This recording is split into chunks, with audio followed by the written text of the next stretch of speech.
Hello friends, welcome back to my YouTube channel quick learner GK GS. कैसे हैं आप सब? उम्मीद करते हैं आप सभी अच्छे होंगे और आप अपना ख्याल अच्छे से रख रहे होंगे। तो जैसा कि आपको थंबनेल देख के पता चल गया होगा, आज हम करने वाले यूपी पेट 2023 हिस्ट्री मौर्य काल से सम्राट अशोक के जो रिलेटेड क्वेश्चंस हैं उन सभी को आज हम इस वीडियो में कवर करेंगे। ये क्वेश्चंस कभी ना कभी किसी एग्ज़ाम में अवश्य आए हैं, तो आप वीडियो को शुरू से लास्ट तक देखिए और अपनी तैयारी को एक स्पीड दीजिए। अगर वीडियो आपको पसंद आए तो लाइक शेयर अवश्य कीजिए और चैनल को सब्सक्राइब करना मत भूलिएगा। तो चलिए स्टार्ट करते हैं। क्वेश्चन नंबर 1, निम्न में से प्राचीनतम राजवंश कौन सा है? निम्नलिखित में से प्राचीनतम राजवंश कौन सा है? ऑप्शन हैं मौर्य, गुप्त, कुषाण, शुंग। सही ऑप्शन होगा हमारा ऑप्शन नंबर ए, मौर्य साम्राज्य। ऑप्शन नंबर ए, मौर्य राजवंश। मौर्य राजवंश सबसे प्राचीनतम राजवंश है। क्वेश्चन नंबर 2, मौर्य साम्राज्य में परिचलित मुद्रा का नाम क्या है? मौर्य साम्राज्य में प्रचलित मुद्रा का नाम क्या है? ऑप्शन हैं पड़, तोल, काकड़ी, दीनार।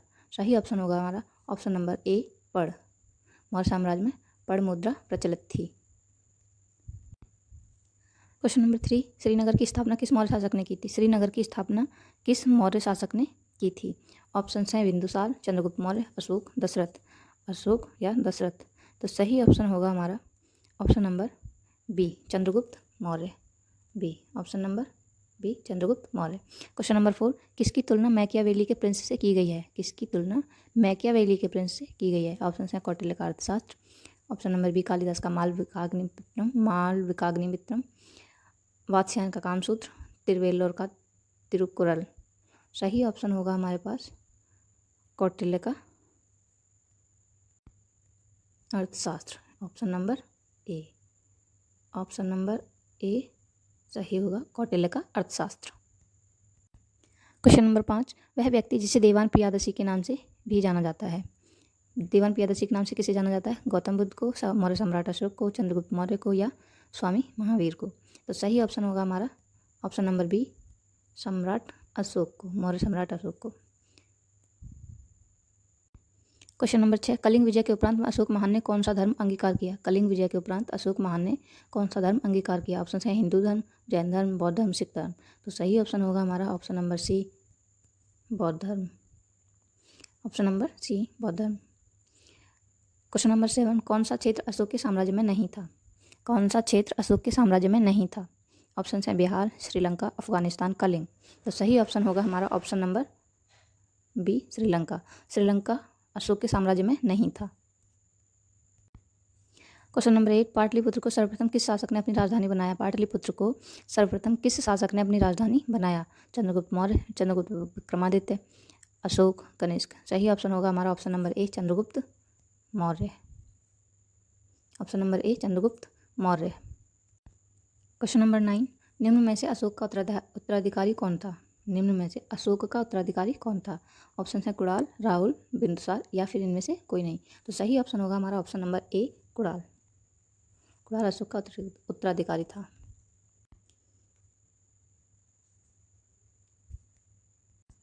क्वेश्चन नंबर 10, निम्न में से किस शहर में अशोक के शिलालेख नहीं है? किस शहर में अशोक के शिलालेख नहीं है? ऑप्शन हैं गिरनार, कांधार, पाटलिपुत्र, टोपरा। तो सही ऑप्शन होगा हमारा option number C, Pataliputra. Pataliputra में अशोक के शिलालेख नहीं है, पाटलिपुत्र। क्वेश्चन नंबर 11, अशोक के शिलालेख में प्रयुक्त भाषा कौन सी है? अशोक के शिलालेखों में प्रयुक्त भाषा कौन सी है? प्राकृत, पाली, हिंदी, संस्कृत। तो सही ऑप्शन होगा हमारा option number A, option number A, Prakrit. Prakrit शिलालेख, अशोक के शिलालेखों में प्रयुक्त भाषा प्राकृत भाषा है। क्वेश्चन नंबर 12, वह स्तंभ जिसमें अशोक ने स्वयं को मगध का सम्राट बताया। वह स्तंभ जिसमें अशोक ने स्वयं को मगध का सम्राट बताया। क्वीन स्तंभ, मास्की का लघु स्तंभ, रुक्मणी देई स्तंभ, भाब्रू स्तंभ। तो सही ऑप्शन होगा हमारा ऑप्शन नंबर डी, भाब्रू स्तंभ। ऑप्शन नंबर डी सही होगा। क्वेश्चन नंबर 13, सांची का स्तूप किसने बनवाया? सांची का स्तूप किसने बनवाया? ऑप्शन हैं गौतम बुद्ध, चंद्रगुप्त मौर्य, अशोक, खारगेन। तो सही ऑप्शन होगा हमारे पास option number C, Ashoka. Sanchi का स्तूप अशोक ने बनवाया। क्वेश्चन नंबर 14, अशोक के शिलालेखों को पढ़ने वाला प्रथम अंग्रेज कौन था? अशोक के शिलालेखों को पढ़ने वाला प्रथम अंग्रेज कौन था? ऑप्शन हैं John Tower, Harry Smith, Charles Metcalfe, James Prinsep. तो सही ऑप्शन होगा हमारे पास option number D, James Prinsep. Option number D, James Prinsep. Question number 15, Chanakya का अन्य नाम क्या था? चाणक्य का दूसरा नाम क्या था? राजशेखर, भट्ट स्वामी, विष्णुगुप्त, विशाखदत्त। सही ऑप्शन होगा हमारे पास option number C, Vishnugupta. Chanakya का दूसरा नाम विष्णुगुप्त था। क्वेश्चन नंबर 16, उत्तरांचल में अशोक का एक शिलालेख कहाँ स्थित है? उत्तरांचल में अशोक का एक शिलालेख कहाँ स्थित है? देवप्रयाग में, कालसी में, केदारनाथ में, ऋषिकेश में। सही ऑप्शन होगा हमारा option number B, option number B, Kalsi में। उत्तरांचल में अशोक का एक शिलालेख कालसी में स्थित है। क्वेश्चन नंबर 17, कलिंग युद्ध के विजय तथा क्षत्रियों का वर्णन अशोक के किस शिलालेख में है? कलिंग युद्ध की विजय और क्षत्रियों का वर्णन अशोक के किस शिलालेख में है? ऑप्शन से शिलालेख 1, शिलालेख 2, शिलालेख 12, शिलालेख 13।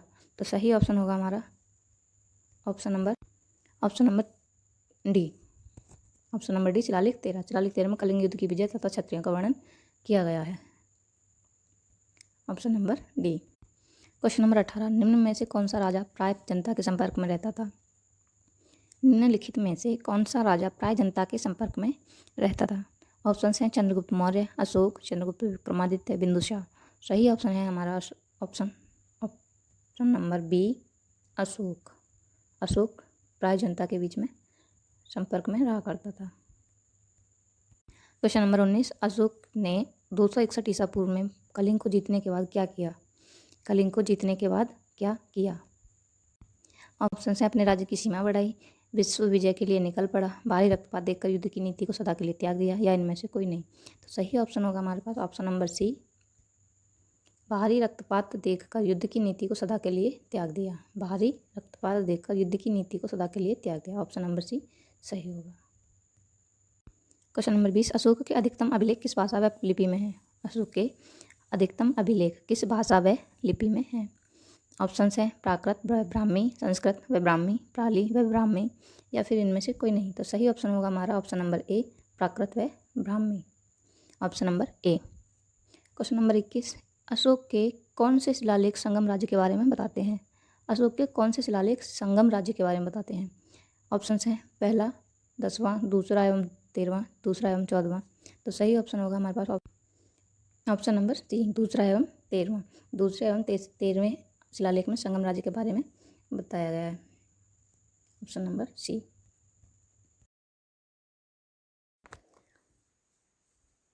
क्वेश्चन नंबर 21, अशोक की पत्नी कौन थी जिसने अशोक को प्रभावित किया था? अशोक की वह पत्नी कौन थी जिसने अशोक को प्रभावित किया था? ऑप्शन है चारुलता, गौतमी, चंडालिका, या फिर कारुवाकी। तो सही ऑप्शन होगा हमारा option number D, Karuvaki. Option number D, Karuvaki. Question number 22, वह शासक जिसने सिंहासन के लिए अपने बड़े भाई सुसीम की हत्या की थी? वह शासक जिसने सिंहासन के लिए अपने बड़े भाई सुसीम की हत्या की थी। ऑप्शंस हैं अशोक, अजातशत्रु, कनिष्क, या सेमुक। सही ऑप्शन होगा हमारा ऑप्शन नंबर ए, अशोक। अशोक ने शासन के लिए अपने बड़े भाई सुसीम की हत्या कर दी थी। क्वेश्चन नंबर 23, बिंदुसार ने विद्रोहियों को कुचलने के लिए अशोक को कहाँ भेजा था? बिंदुसार ने विद्रोहियों को कुचलने के लिए अशोक को कहाँ भेजा था? ऑप्शन है उज्जैन, तक्षशिला, स्वर्णगिरी, वैशाली। सही ऑप्शन होगा हमारा option number B, option number B, Taxila में बिंदुसार ने विद्रोहियों को कुचलने के लिए अशोक को भेजा था। क्वेश्चन नंबर 24, अशोक ने अपने राज्याभिषेक के चौथे वर्ष में किससे बौद्ध धर्म की दीक्षा ली? अशोक ने अपने राज्याभिषेक के चौथे वर्ष में किससे धर्म की दीक्षा ली थी? ऑप्शन है नागार्जुन, निग्रोध, उपगुप्त, या इनमें से कोई नहीं। सही ऑप्शन होगा हमारा option number C, Upagupta. Upagupta से अशोक ने बौद्ध धर्म की दीक्षा ली। क्वेश्चन नंबर 25, अशोक के बारे में जानने के लिए सबसे महत्वपूर्ण स्रोत क्या है? अशोक के बारे में जानने के लिए सबसे महत्वपूर्ण स्रोत कौन है? आहत मुद्रा, शिलालेख, यूनानी लेख, बौद्ध साहित्य। सबसे सही ऑप्शन होगा हमारे पास ऑप्शन नंबर बी, शिलालेख। ऑप्शन नंबर बी, शिलालेख। क्वेश्चन नंबर 26, अशोक के काल में कौन सी लिपि दक्षिण भारत में प्रवर्तित हुई थी? अशोक के काल में कौन सी लिपि दक्षिण भारत में प्रवर्तित हुई थी? ऑप्शन है ब्राह्मी, अरामाइक, खरोष्टी, यूनानी। सही ऑप्शन होगा हमारा ऑप्शन नंबर ए, ब्राह्मी। ब्राह्मी लिपि अशोक के काल में दक्षिण भारत में प्रवर्तित हुई। क्वेश्चन नंबर 27, अशोक द्वारा कलिंग पर चढ़ाई की जानकारी के लिए कौन सबसे महत्वपूर्ण स्रोत है? अशोक ने कलिंग पर जब चढ़ाई की तो उसकी जानकारी के लिए सबसे महत्वपूर्ण स्रोत कौन सा है हमारे पास? महावंश, दिव्यवादन, या 13वां बृहत शिलालेख, या 7वां स्तंभ शिलालेख। तो सही ऑप्शन होगा हमारे पास ऑप्शन नंबर सी, 13वां बृहत शिलालेख। क्वेश्चन नंबर 28, बिंदुसार की मृत्यु के समय अशोक किस प्रांत का गवर्नर था? बिंदुसार की मृत्यु के समय अशोक किस प्रांत का गवर्नर था? ऑप्शन है हमारे पास उज्जैन, तक्षशिला, सुवर्णगिरी, या तोसली। सही ऑप्शन होगा हमारा ऑप्शन नंबर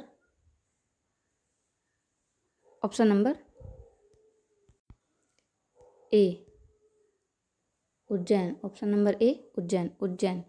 बिंदुसार की मृत्यु के समय अशोक उज्जैन प्रांत का गवर्नर था। क्वेश्चन नंबर 29, अशोक ने श्रीलंका में बौद्ध धर्म का प्रचार करने के लिए किसको भेजा था? अशोक ने श्रीलंका में बौद्ध धर्म का प्रचार करने के लिए किसको भेजा था? सही ऑप्शन होंगे हमारे महेंद्र, संघमित्रा, ए एवं बी दोनों, या महारक्षित। तो सही ऑप्शन होगा हमारा ऑप्शन नंबर सी, ए एवं बी दोनों। महेंद्र और संघमित्रा दोनों को अशोक ने श्रीलंका में बौद्ध धर्म के प्रचार के लिए भेजा था। क्वेश्चन नंबर 30, अशोक के समकालीन तुर्मे कहाँ का राजा था? अशोक के जो समकालीन था तुर्मे राजा, वो कहाँ का राजा था? ऑप्शन है मिस्र, कोरित, मैसेडोनिया, सीरिया। तो सही ऑप्शन होगा हमारा ऑप्शन नंबर ए, मिस्र का राजा था। तुर्मे मिस्र का राजा था जो अशोक के समकालीन था। तो फ्रेंड्स, ये थे आज के कुछ महत्वपूर्ण क्वेश्चंस जो आज हमने कवर किए सम्राट अशोक से रिलेटेड, जो एग्ज़ाम के पॉइंट ऑफ व्यू से बहुत ज़्यादा महत्वपूर्ण है। अगर वीडियो आपको पसंद आए और हमारा प्रयास आपको अच्छा लगे तो आप हमारे चैनल को सब्सक्राइब कीजिए, वीडियो को लाइक कीजिए और अपने दोस्तों के साथ शेयर करना मत भूलिएगा। तो फ्रेंड्स, इसी तरह की quick revision classes topic wise हम आपके लिए लेकर आते रहेंगे। आप नोटिफिकेशन सबसे पहले पाने के लिए आप बेल आइकन को प्रेस कीजिए, जिससे नोटिफिकेशन आपको टाइम टू टाइम मिल सके। थैंक यू, बाय बाय, मिलते हैं नेक्स्ट वीडियो में।